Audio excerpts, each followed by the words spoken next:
మన ప్రభువును రక్షకుడైన యేసుక్రీస్తు పరిశుద్ధ నామమున ప్రియదేవుని సంగమ ప్రియదేవుని బిడ్డలారా మన ఉదయకాల సమయం దేవుని వాక్యాన్ని ధ్యానించడానికి ముందుగా ప్రార్థన చేసుకుందాం. ప్రార్థన. కృపగల తండ్రి, దయగల యేసయ్య, నీ బంగారు పదాలకు లెక్కలేని వందనాలు, స్తుతులు, స్తోత్రములు. గతించిన రాత్రి అంతా నీ రేఖల చాటును కాచి కాపాడి సంరక్షించిన దేవ మన ఉదయకాల సమయం సజ్జలు ఎక్కడి చేరి ప్రార్థించుండగా వాక్యమైన దేవుడు వాక్యం ద్వారా నాతో మాతో మాట్లాడి మీరే మహిమగంతా ప్రభావాలు పొందమని యేసునామమున నడుచున్నాం తండ్రి. ఆమేన్.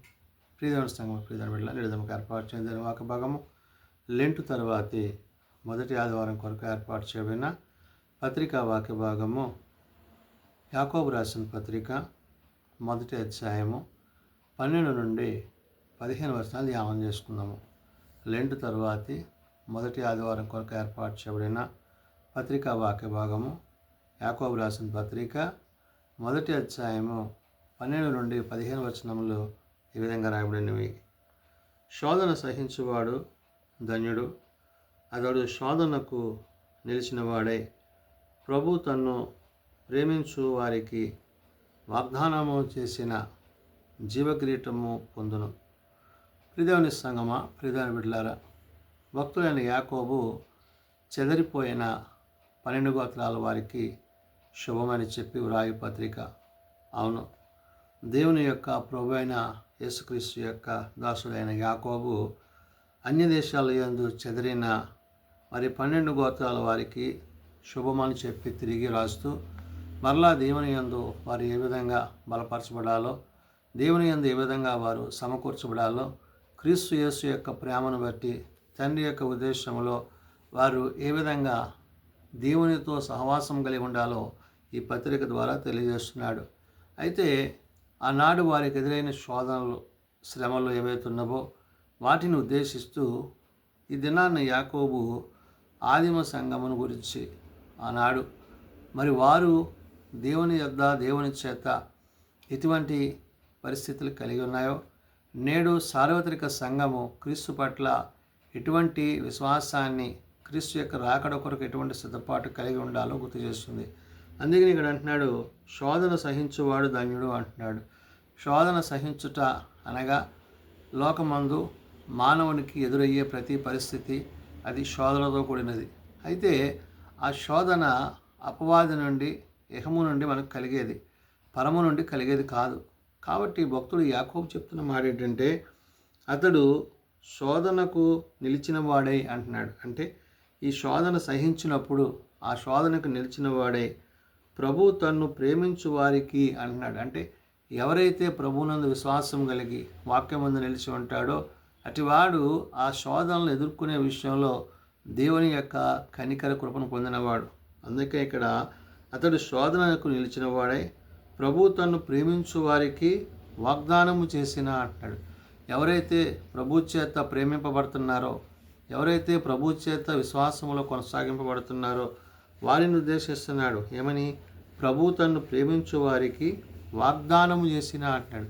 అంటే ప్రభు చేత, ప్రభు ద్వారా దేవుని యందు వాక్యమందు నిలిచిన వానికి జీవముతో కూడినది అంటున్నాడు. అందుకని జీవ కిరీటము పొందును అంటున్నాడు. అంటే ఇహమందు నీకు ఎన్ని శ్రమలు వచ్చినా, శోధనలు వచ్చినా, కష్టాలు వచ్చినా వాటన్నిటినీ జయించడానికి నీకు సహాయకుడిగా ఎవరైతే నీ కొరకు ప్రాణం పెట్టారో ప్రభు ఉన్నారు. ఆ ప్రభువును బట్టి నీవేం పొందుతున్నావు అంటున్నాడు? జీవ కిరీటాన్ని పొందును అంటున్నాడు. అంటే ఇహము నుండి మనం పరమునకు పోవడానికి మార్గమైన క్రీస్తుని బట్టి, క్రీస్తు ప్రేమను బట్టి ఆ కిరీటాన్ని దేవుడు మనకి సమకూరుస్తున్నాడనే విషయాన్ని చెప్తున్నాడు. దేవుడు కీడు విషయమై శోధింప నేరడు అంటున్నాడు. అంటే దేవుడు శోధనలో మనకు కలగాలని, ఆయన మనకి కీడు చేయాలన్న ఉద్దేశం ఆయనలో లేదు అనే విషయాన్ని చెప్తున్నాడు. అంటే శోధన వచ్చినప్పుడు అది దేవుని చేత కలిగిందని మనం తలంచకుండా అపవాది కలిగించే ఆ యొక్క శోధన నుంచి మనం విడిపించబడాలి. కాబట్టి ఇక్కడ యాకోబు అంటున్నాడు, దేవుడు కీడు విషయమై శోధింపబడనేరడు, ఆయన ఎవరిని శోధింపడు గనుక ఎవడైనాను శోధింపబడినప్పుడు నేను దేవుని చేత శోధింపబడుచున్నానని అనకూడదు అంటున్నాడు. అంటే నీకు కలిగిన శ్రమ, శోధన, వేదన, పరిస్థితి అది ఎలాంటిదైనప్పటికీ కూడా అది అపవాది నుండి, అపవాది యొక్క తలంపుల నుండి, ఉద్దేశాల నుంచి కలిగేదే తప్ప దేవుని నుండి కలిగేది కాదు. కాబట్టి ఇక్కడ ప్రభువులో ఉండే నీకు ఆ శోధన జయించడానికి కావలసిన సమస్తమైన ఆత్మీయ నడిపింపు సత్యాన్ని దేవుడు నీకు దయచేస్తాడు. అయితే నీవు శ్రమ వచ్చినప్పుడు, శోధన వచ్చినప్పుడు అది దేవుని వల్ల కలిగిందని మాత్రం నీవు హృదయంలో తలంచొద్దు అనే విషయాన్ని ప్రభు ఇక్కడ యాకోబు ద్వారా గుర్తు చేశాడు. అందుకని దేవుడు కీడు విషయమే శోధింపనేరడు, ఆయన ఎవరిని శోధింపడు గనుక ఎవడైనా శోధింపబడినప్పుడు నేను దేవుని చేత శోధింపబడుచున్నానని అనకూడదు అంటున్నాడు. అంటే తన హృదయంలో ప్రభు పట్ల తను ఎలాంటి విశ్వాసాన్ని కలిగి ఉన్నాడో ఆ విశ్వాసానికి తగినట్లుగా ఆ శోధన జయించడానికి దేవుడు తనకి శక్తిని అనుగ్రహించును, అందుకనే జీవకిరీటము పొందుననే విషయాన్ని అక్కడ భక్తుడు గుర్తు చేశాడు. ప్రతివాడు తన స్వకీయమైన దురాశ చేత ఏడ్వబడి మరులు కొల్పబడిన వాడై శోధింపబడినాడు. తన స్వకీయ అన్నాడు, తనంత ఆలోచన చేత, జ్ఞానం చేత, తెలివి చేత మరి తను తాను ఏదైతే మరి ఎక్కువ చేసుకుంటున్నాడో దాన్ని బట్టి అతడు ఆ శ్రమకు శోధనకు లోనవుతున్నాడు. కాబట్టి మనం ప్రభువారమై ఉన్నాము కాబట్టి ప్రభువును బట్టి, ప్రభువు యొక్క మాటను బట్టి మనం జీవించాలి. ఇహమందు మనము మన జీవితాలు కొంతకాలమే ఉంటాయి. అంటే ప్రభు పిలిచినప్పుడు ఆయన పిలుపునకు తగినట్లుగా మనం సిద్ధపాటు కలిగితే ఆ శోధనను జయించిన వారు అవుతాము, ఆ శోధనను సహించిన వారు అవుతాము. కాబట్టి ఇక్కడ యాకోబు అంటున్నాడు, ప్రతివాడు తన స్వకీయమైన దురాశ చేత అన్నాడు. ప్రతివాడు అంటే ఏ మానవుడు కూడా మరి తనంతగా తాను మరి పాపానికి ఈ యొక్క పాపపు తలంపులకి లోనవుతున్న పరిస్థితులు ఉన్నాయో దాన్ని చెప్తుంటాడు. ఏడవబడి మరులు కల్పబడిన వాడే శోధింపబడను అంటున్నాడు. కాబట్టి శోధన అనేది ప్రతివానికి కలుగుతుంది. కాబట్టి కీడొచ్చినప్పుడు ఆ కీడును జయించడానికి కావలసిన ఆత్మీయ నడిపింపు సహాయము ప్రభువును బట్టి మనం పొందవలసి ఉన్నదనే విషయాన్ని చెప్తున్నాడు. అందుకనే దురాశ గర్భము ధరించి పాపమును కనగా పాపము పరిపక్వమై మరణమును కనును అంటాడు. ఈ దురాశ దుఃఖానికి చేటు. కాబట్టి మనము ఆశ కలిగిన ప్రాణాలను ఆయన తృప్తిపరచేవాడు. మనం హృదయమందు, ప్రవర్తన యందును ప్రభువును బట్టి, వాక్యమును బట్టి, విశ్వాసమును బట్టి, ఆయన నీతిని బట్టి మనం జీవించినప్పుడు దేవుడు మనల్ని సంరక్షించడమే కాదు, కాపాడడమే కాదు, తన ఉచితమైన ప్రేమ చేత మనల్ని ముందుకు నడిపించును.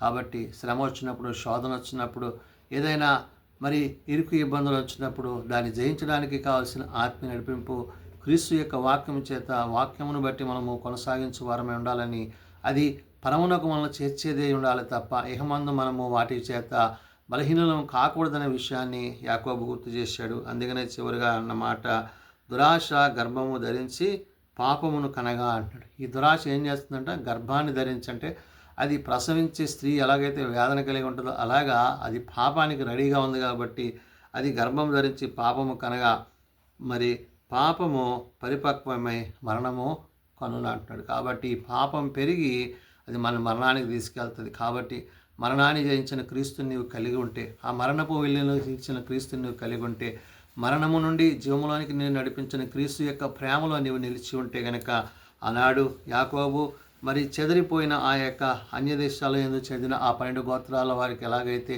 శుభమని చెప్పి రాయించున్నాడో, నేడు సార్వత్రిక సంఘంగా ఉన్న నిన్ను కూడా ఆయన తన వాక్యం ద్వారా సెలవిస్తున్నమాట, నీవు శోధనను సహించి శోధన గెలిచి మరి శోధన సహించినప్పుడు ధన్యుడు అవుతావని, అతడు శోధన నిలిచిన వాడే ప్రభువు తను ప్రేమించిన వాని యందు వాగ్దానం చేత జీవకిరీటం పొందును. కాబట్టి దేవుడిచ్చే యొక్క జీవకిరీటాన్ని పొందడానికి కావలసిన సిద్ధపాటు మనమందరము కలిగి ఉండాలని ఉదయకాలం మందు పరిశుద్ధాత్మ దేవుడు భక్తుడైన యాకోబు ద్వారా తెలియజేసిన మాటలు ప్రార్థన చేసుకుందాం.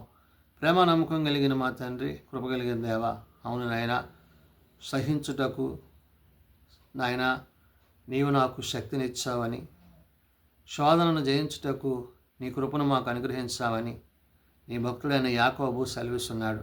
నిజమేనాయన, శోధన వచ్చినప్పుడు కృంగిపోక, కృషించిపోక, అయ్యా అది నీ వల్ల కలిగిందని తలంచక, ప్రభువా ఈ లోకాధికారి అపవాది ఎప్పుడు ఎవరిని మింగుదమా అని గర్జించు సింహం వల్లే తిరుగుచున్నాడు.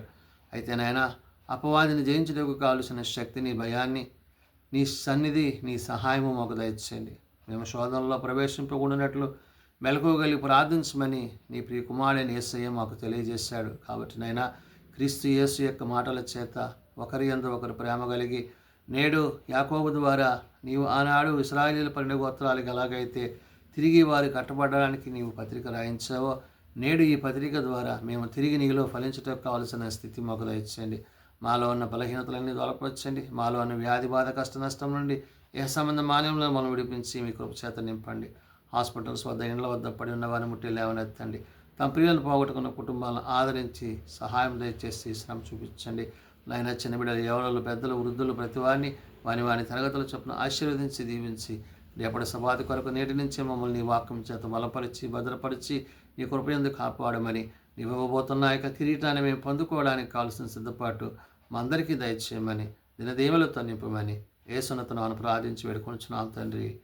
ఆమేన్. పరలోకమందున్న మా తండ్రి, నీ నామం పరిశుద్ధపరచబడుగాక, నీ రాజ్యం వచ్చుగాక, నీ చిత్తం పరలోకమందు నెరవేర్చినట్లు భూమి మీద నెరవేరుగాక. మానద నారాయణ మాకు దయచేయం. మరి అలా ప్రార్థన చేసిన వారిని మేము క్షమించున్న ప్రకారం అపరాధములను క్షమించు. శోధనలో తేక దుష్టులను తప్పించు. రాజ్యము, శక్తి, మహిమ నిరంతరము నీవే అన్నావు తండ్రి. ఆమేన్. మన పరమ తండ్రి అయిన దేవుని ప్రేమ, ప్రభువైన యేసుక్రీస్తు కృప, ఆదరణకర్త అయిన పరిశుద్ధాత్మ సహాయము సదా తోడేండి సంరక్షించునుగాక. ఆమేన్.